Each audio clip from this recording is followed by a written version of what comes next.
Europe 1, 9h25, Patrick Cohen. L'heure de retrouver Nadia Dame. Bonjour Nadia. Bonjour Patrick. Vous revenez ce matin sur la vente des lettres d'amour de Simone de Beauvoir par Claude Lanzmann. Oui, nous sommes en juillet 52. Claude Lanzmann est un journaliste de 27 ans. Simone de Beauvoir, écrivaine, a déjà publié Le Deuxième Sexe, elle a 44 ans. Elle est la compagne de Jean-Paul Sartre avec lequel elle a conclu un pacte.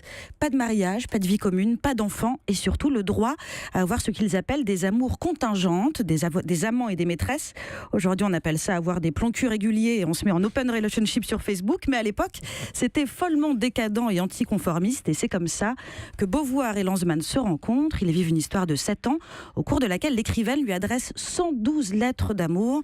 Lettres que le réalisateur vient de vendre à l'université de Yale pour une somme non communiquée.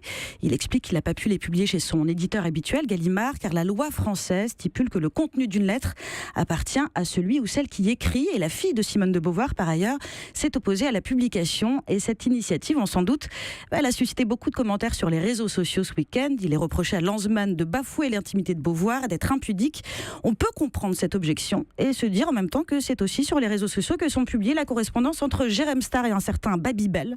En plus, on ignore si ces lettres vont être publiées aux États-Unis. Seul un extrait a fuité et je vous en lis un passage. « Chérie, mon amour absolu, mon enfant adoré, il n'y a pas de mots pour te dire mon amour. Tu es mon destin, mon éternité, ma vie, ma joie, le sel et la lumière de la terre.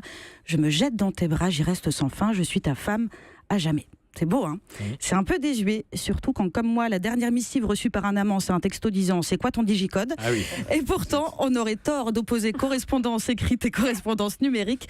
Alors certes, on s'envoie plus des mots d'amour sur papier à lettres monogrammées, mais des SMS avec un forfait Virgin Mobile.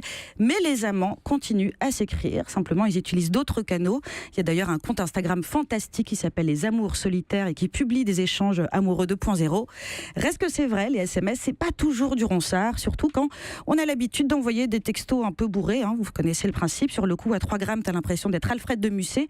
Le lendemain, à jeun, tu te rends compte que tu as écrit comme un membre des Poetic Lovers dyslexiques.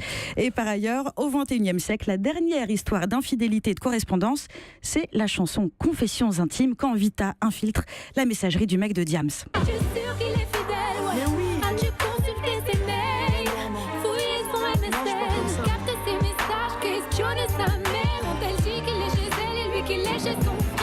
Ah, c'est pas pareil et pas sûr que Yale se porte acquéreur des paroles, mais je suis le dossier.